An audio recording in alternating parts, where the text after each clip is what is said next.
Hello friend, अब हम बात करेंगे गैसों की द्रव्य विलेयता। जो विलेयता का सेकंड पॉइंट आता है, गैसों की द्रव्य विलेयता का मतलब है विलेय क्या होता है। यहाँ पे इसमें विलेय क्या होता है, गैस और विलायक क्या होता है, द्रव। इसमें विलेय पदार्थ तो क्या होता है, गैस, और विलायक क्या होता है, द्रव। अब यहाँ से अपन को पता है जो गैस है वह द्रव में एक सीमित मात्रा में घोली जा सकती है। तो इसके लिए अगर हम देखें तो परिभाषा वही अपनी आएगी कि निश्चित ताप पर विलायक की निश्चित मात्रा में घुली हुई गैस की अधिकतम मात्रा क्या कहलाती है, गैसों की द्रव्य विलेयता। अब यहाँ से अपन कहते हैं कि गैसों की जो द्रव्य विलेयता है उसको अवशोषण गुणांक के रूप में व्यक्त करते हैं। ऐसा होता है जैसे किसी द्रव को एक पात्र में लिया जाए और उसके संपर्क में क्या लाए अपन, गैसेज, गैस के कारण आ जाए, तो गैस कुछ मात्रा में उस द्रव में अवशोषित हो जाती हैं, कुछ मात्रा में उस द्रव में घुल जाती हैं। लेकिन ऐसा नहीं कि पूरी पूरी गैस उस द्रव में घुल जाए, लेकिन जो कण संपर्क में आएंगे इसके तो वह उतनी ही मात्रा में क्या होगी, उस द्रव में घुल जाएगी। तो यहाँ से अपन कहेंगे कि द्रव में गैसों की जो घुलनशीलता है उसे अपन अवशोषण गुणांक के द्वारा व्यक्त कर पाते हैं। अब अवशोषण गुणांक होता क्या है वो देख लें। परिभाषा क्या होती है, अवशोषण गुणांक परिभाषा क्या होती है, निश्चित ताप पर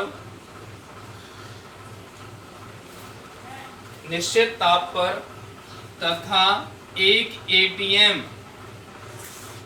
दाब पर विलायक के इकाई आयतन में, निश्चित ताप पर तथा 1 atm दाब पर विलायक के इकाई आयतन में घुली हुई गैस की मात्रा, या अपन ऐसे कह सकते हैं निश्चित ताप पर तथा 1 atm दाब पर विलायक के इकाई आयतन में घुली हुई गैस का एनटीबी पर आयतन। दोबारा से सुन लें, निश्चित ताप पर तथा 1 atm दाब पर विलायक के इकाई आयतन में घुली हुई गैस का एनटीबी पर आयतन अवशोषण गुणांक कहलाता है।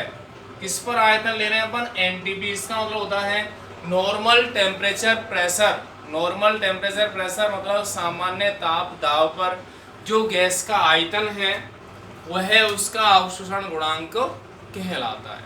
ठीक है, तो ये कंडीशंस क्लियर है कि गैसों की जो द्रव्य विलेयता है वो मुख्य रूप से किस पर डिपेंड करती है, अवशोषण गुणांक पे। और अवशोषण गुणांक होता क्या है, निश्चित ताप तथा 1 atm दाब पर विलायक के इकाई आयतन में घुली हुई गैस का एनटीबी पर जो आयतन है उससे अपन क्या कहते हैं, उस गैस का अवशोषण गुणांक। ठीक है, उसके बाद अपन बात करेंगे जो गैसों की द्रव्य विलेयता है उसको कौन कौन से कारक प्रभावित करते हैं।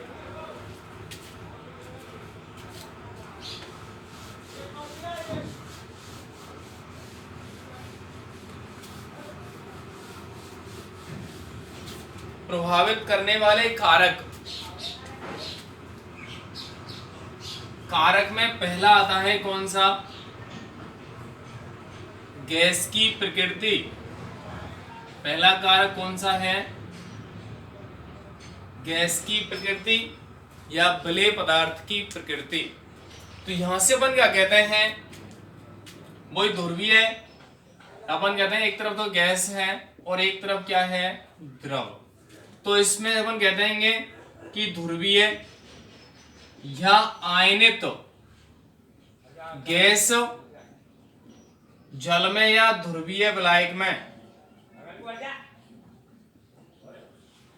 आसानी से घुलनशील होते हैं। क्या कह रहे हैं अपन, ध्रुवीय या आयनित गैस जल या ध्रुवीय विलायक में आसानी से घुलनशील होती हैं, या ऐसी गैस जो विलायक में घुल करके आसानी से यौगिक का निर्माण करती हैं वह आसानी से घुलनशील हो जाती हैं।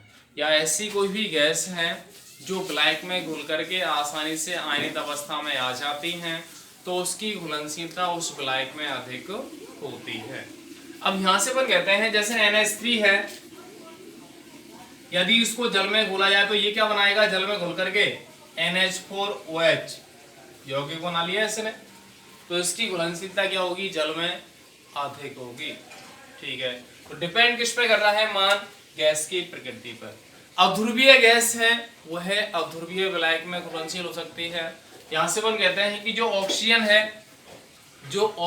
है वह रक्त में या ब्लड में घुलनशील होती है, क्योंकि ऑक्सीजन रक्त के हीमोग्लोबिन के साथ क्रिया करके ऑक्सी हीमोग्लोबिन बनाता है, और जिसका कार्य ऑक्सीजन को परिवहन करना होता है, या हीमोग्लोबिन का जो कार्य है वो ऑक्सीजन की सप्लाई होता है। मतलब तो ऑक्सीजन आसानी से ब्लड में घुल जाती है। इसके अतिरिक्त अपन कहें N2 है, H2 है, वो आसानी से जल में घुलनशील नहीं होती। ठीक है, तो यहां से अपन कहते हैं कि किसी भी गैस की द्रव में जो घुलनशीलता है वह उसके अवशोषण गुणांक के मान पर निर्भर करती है। किसी गैस की द्रव में जो घुलनशीलता है वह उसके अवशोषण गुणांक पर निर्भर करती है। अब यहां से अपन कहते हैं विभिन्न गैसों के अवशोषण गुणांक का क्रम क्या होता है, तो यहां से अपन कहते हैं कि सामान्य ताप पर 1 सेंटीमीटर क्यूब जल में 1 सेंटीमीटर क्यूब जल में विभिन्न गैसों के अवशोषण गुणांक का जो क्रम है वो क्या होता है, NH3 HCl SO2 CO2 N2 H2, ऐसा कुछ क्रम होता है। अब जिसका अवशोषण गुणांक क्या होता है, सर्वाधिक, उसकी घुलनशीलता भी क्या होती है, सर्वाधिक होती है।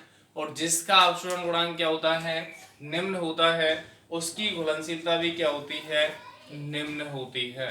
तो यहां से अपन कह सकते हैं अवशोषण गुणांक का क्रम, और ये किसके लिए है, 1 सेंटीमीटर क्यूब जल में घुलनशीलता का क्रम क्या होता है। ठीक है, इसके बाद दूसरा पॉइंट आता है विलायक की प्रकृति। दूसरा पॉइंट क्या आता है, विलायक की प्रकृति कैसे होती है। ध्रुवीय गैस ध्रुवीय विलायक में घुलनशील होती हैं, अध्रुवीय गैस अध्रुवीय विलायक में घुलनशील होती हैं। जैसे अपन कहते हैं N2 है, H2 है, वो कार्बनिक विलायक एथेनॉल हो सकता है, इसमें घुलनशील हो सकती हैं।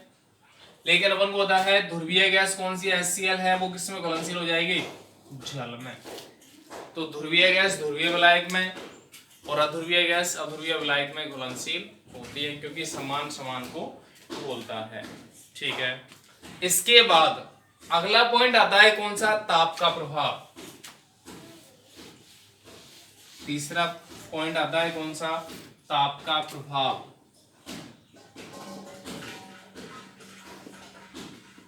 अब अपन किसको घोल रहे हैं, गैस को किस में घोल रहे हैं, द्रव में। अगर किसी गैस को द्रव में घोला जाए तो उसकी घुलनशीलता ताप द्वारा प्रभावित होती है, क्योंकि यदि उस विलयन का ताप बढ़ाया जाए तो गैस की द्रव में घुलनशीलता घटती है, क्योंकि गैसीय कण दूर दूर उपस्थित होते हैं जो ताप ग्रहण करके और अधिक दूर हो जाएंगे या गति करने लग जाएंगे, मूव करेंगे, तो उसकी जो द्रव में घुलनशीलता है वो क्या होगी, घटेगी। ऐसा कौन कहता है, लासातेलिए नियम। द्रव है, इसके संपर्क अपन क्या लाए, गैस लेके आए, लेकिन इसका टेम्परेचर अपन ने इंक्रीज कर दिया, तो टेम्परेचर इंक्रीज करने पर जो गैसीय कण है वो दूर दूर गति करेंगे, और दूर दूर अगर गति करेंगे तो उसका जो संपर्क है वो द्रव से नहीं हो पाएगा, तो उस गैस की द्रव में जो घुलनशीलता है वो क्या होगी, घटेगी। तो अपन कह सकते हैं लासातेलिए नियम के अनुसार गैसों ताप बढ़ाने पर गैसों की द्रव में विलेयता घटती है, क्योंकि ताप ग्रहण करके गैसीय कण दूर दूर गति करते हैं या उनके मध्य उपस्थित जो बल है उसकी मान में क्या आती है, कमी आती है, जिससे घुलनशीलता का मान क्या होता है, कम होता है। तो ये हो जाता है किसका प्रभाव, ताप का प्रभाव। ठीक है, इसके बाद चौथा कौन सा पॉइंट आता है, ताप के बाद चौथा पॉइंट क्या आता है, दाब का प्रभाव।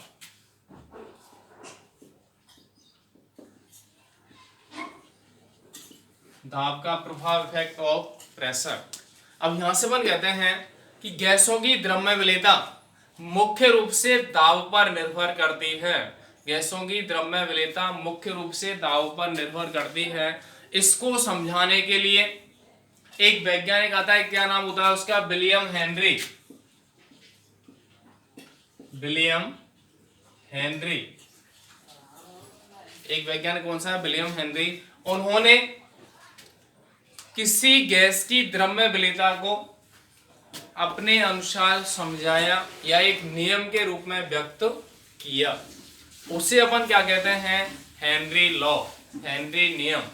तो यहां से अपना होता क्या है, क्या दिया था इन्होंने नियम, कि यदि किसी द्रव को, या अपन क्या कहते हैं, इसमें पात्र में अपन ने जल ले लिया, उसके संपर्क में क्या है, गैस।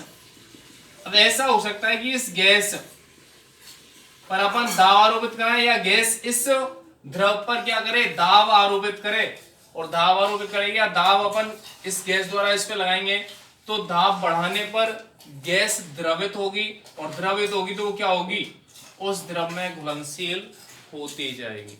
तो यहां से अपन कहते हैं स्थिर ताप पर विलायक की निश्चित मात्रा में, स्थिर ताप पर विलायक की निश्चित मात्रा में,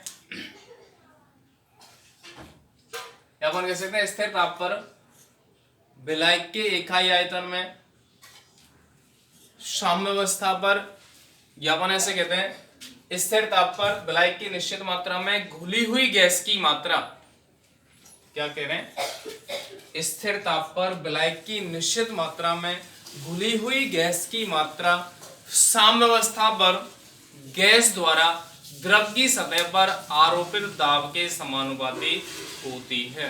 दोबारा से सुन लें, स्थिर ताप पर टेम्परेचर का मान अपन कांस्टेंट रखें, ना तो कम करें ना ज्यादा करें, विलायक की निश्चित मात्रा में घुली हुई गैस की मात्रा साम्य पर गैस द्वारा द्रव की सतह पर आरोपित दाब के समानुपाती होती है। जैसे अपन ये कहते हैं कि किसी भी पात्र में अपन जल को गर्म कर रहे हैं, तो जल गर्म होकर के वाष्पित होगा। यदि उसको ढक दें उस पात्र को, तो जो वाष्प है वो वापस ऊपर से उसकी सतह पर जो रखा गया है ढकने के लिए, उसके द्वारा उस वाष्प पर क्या लगेगा, दाब लगेगा, और दाब लगेगा तो जो वापस वाष्प है वो संघनित होकर के पुनः द्रव में कन्वर्ट हो जाएगी।